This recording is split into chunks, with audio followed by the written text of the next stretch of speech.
On vient de parler de l'inclusion et du handicap, visible ou invisible. On va parler aujourd'hui dans Smart et Réglo de la réforme de la santé au travail. Alors, juste pour remettre un petit peu le puzzle, décembre 2010, un accord non contraignant. 2020. L'année 2020, décembre 2020, il était non contraignant. Oui. Voilà. Et puis, il y a une proposition de loi qui a débouché, ce qui est assez normal. Marie Contant, merci d'être avec nous. Vous êtes avocate en droit social au cabinet BG2V. D'abord, c'est intéressant. Que contient ce texte? Puisqu'elle est, on peut le dire, la transposition de l'accord national interprofessionnel. Oui, alors tout à fait. C'est une transposition. Il y a des mesures qui ont été ajoutées, d'autres qui ont été retranchées. C'est normal. En fait, le texte a deux ambitions. La première, c'est de mettre l'accent sur la prévention des risques professionnels. En fait, aujourd'hui, ce qu'on voit dans les entreprises, c'est que l'employeur a une obligation de sécurité très forte. On lui dit que pour démontrer qu'il a respecté et mis en œuvre son obligation de sécurité, il doit faire la preuve qu'il a accompli toutes les actions de prévention nécessaires. Or, souvent, la prévention des risques, c'est assez éloigné de son métier d'origine. De son business. De son business, exactement. Et quand il cherche de l'aide, il n'en trouve pas beaucoup. Donc il y a eu un premier rapport qui avait été déposé, un rapport parlementaire en 2018, Exact. qui voulait confier cette prévention des risques à un autre acteur que celui auquel on pense naturellement, qui est la médecine du travail. Qui est souvent contesté d'ailleurs, la médecine du travail. Qui est souvent contesté, qui est souvent décrié. Et d'ailleurs, c'est le deuxième volet de cette loi, c'est que c'est un peu une sonnette d'alarme sur le fonctionnement des services de santé au travail, puisque la proposition de loi, veut complètement le remettre à plat, le repenser et en faire un acteur vraiment au service de l'employeur pour l'aider à mettre en œuvre cette obligation de prévention. Alors, il y a des choses très concrètes. Il y a le renforcement, le document unique qui existe déjà, on le renforce, c'est le document unique d'évaluation des risques. Ça, voilà. C'est très important. Voilà, tout à fait. Donc, c'est plus contraignant pour l'entreprise, ça, hein. En fait, il est doublé d'un programme d'action à mettre en œuvre justement pour prévenir ces risques professionnels. Je me mets du côté du chef d'entreprise qui, globalement, c'est comme sur les questions de handicap, qui dit « mais moi, je suis tout à fait favorable à faire, mais moi, j'ai un business, j'ai un chiffre d'affaires à faire ». Et là, il va répondre, le chef d'entreprise, de PME, de TI. Oui. Attendez, j'ai 1000 documents à remplir chaque année, je ne m'en sors pas. Oui, alors ça, c'est vrai que vous l'entendez, ça? Je l'entends, mais c'est un discours qui est un peu daté, si vous me permettez. Non, mais aujourd'hui, avant, la prévention était vraiment vécue comme une contrainte. Ah, clairement. Aujourd'hui, ce qu'on essaye de dire aux entreprises, c'est que mettez la prévention au cœur de votre réflexion sur les processus de productivité et voyez-la comme un atout de productivité. Aujourd'hui, on parle beaucoup du bien-être au travail et on sait qu'un salarié qui trouve ce bien-être au travail est un salarié qui est beaucoup plus productif.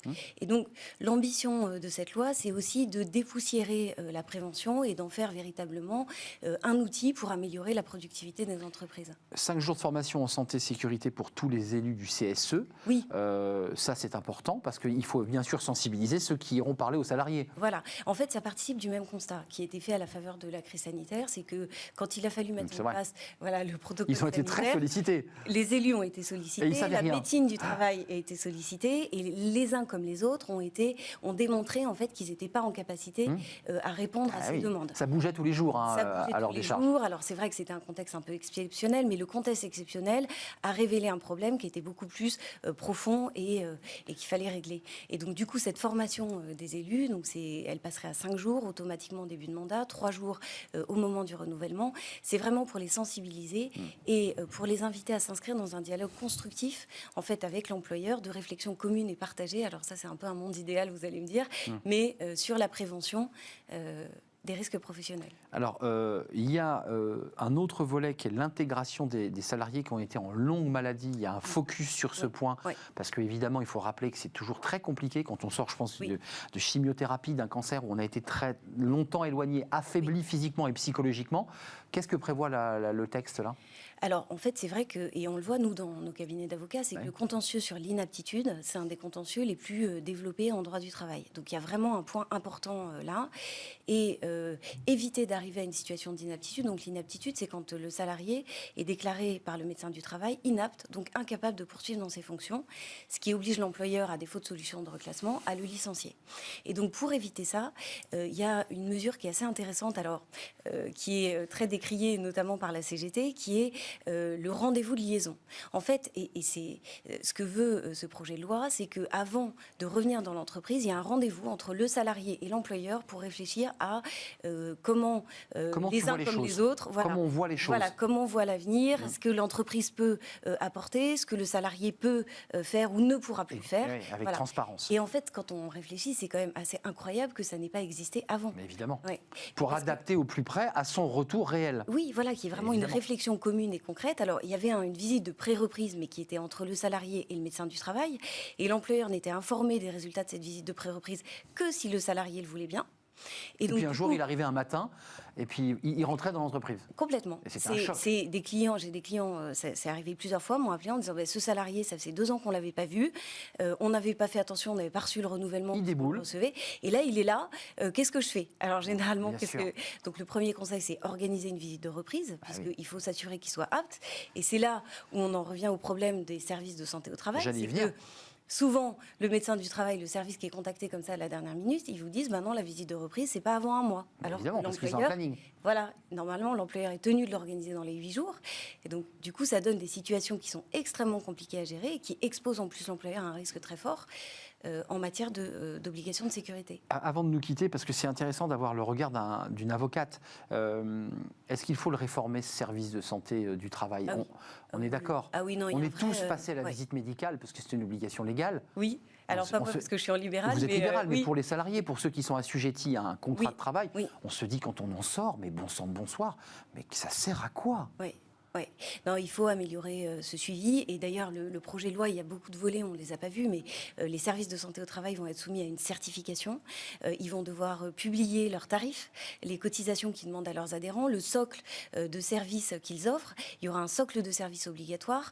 Donc, ils vont en fait avoir des obligations extrêmement renforcées et une obligation de transparence. Parce qu'en fait, aujourd'hui, les services de santé au travail interentreprise sont financés par des cotisations des employeurs. C'est ça. Et moi, j'ai souvent des clients qui me disent, je vois la cotisation que je verse, je vois le service rendu et je ne comprends pas bien où sont passées mes cotisations.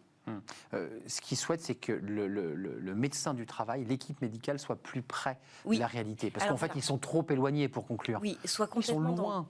C'est ça. Et soit dans l'accompagnement. Aujourd'hui, ils sont dans la sanction. C'est-à-dire qu'ils viennent, quand ils viennent, ils sont dans une logique de sanction, de vous n'avez pas bien fait. Et pas dans l'accompagnement à... Prévention, accompagnement, explication. Exactement. Ça, je suis d'accord. Alors, du coup, il y a une mesure qui est très intéressante dans ce projet de loi, c'est que le médecin du travail va devoir passer 1/3 de son temps dans l'entreprise. Alors, ça existait déjà, mais là, ça va être sanctuarisé et vraiment rendu absolument obligatoire. Mais quand on y pense, un médecin du travail qui passe même pas 1/3 de son temps dans l'entreprise, comment peut-il appréhender les risques et aider l'employeur dans ses actions de prévention? Oui, c'est un vrai sujet. Il faut rappeler que cette proposition de loi a été votée à l'Assemblée nationale. Tout à fait. Et qu'elle va aller au Sénat. Voilà, les discussions commencent le 5 juillet. Voilà. Il y aura sans doute une commission mixte paritaire. Je pense qu'il y aura une CMP. Voilà, le Sénat a d'ores et déjà annoncé qu'il ne soutenait pas toutes les mesures. Nous sommes d'accord. Et notamment ce rendez-vous de liaison dont on parlait tout à l'heure. Qui serait une erreur d'ailleurs de supprimer, que le Sénat supprime. Enfin, rappelons que l'Assemblée nationale a toujours le dernier mot après une commission mixte paritaire. C'était un plaisir de vous accueillir, Marie Contant. Merci à vous. Avocat en droit social au cabinet BG2V. Vous revenez quand vous le voulez. Et puis nous, on suivra évidemment les travaux de l'Assemblée estivaux avec la CMP peut-être fin juillet. Oui. Possiblement fin juillet. Merci d'être venu sur le plateau. On fait une petite pause. Tiens, on parle des bureaux. On parle de la santé au travail. Mais la santé au travail, c'est fatigant quand on est au bureau, parce qu'on est immobile, parce qu'on a mal au dos. Vous allez voir Fanny Griesmer dans sa pause café, parce que c'est l'intérêt. On va faire quelques petits exercices. Oui, ça fait du bien. Pour ne pas être gagné par l'immobilisme. C'est la pause café.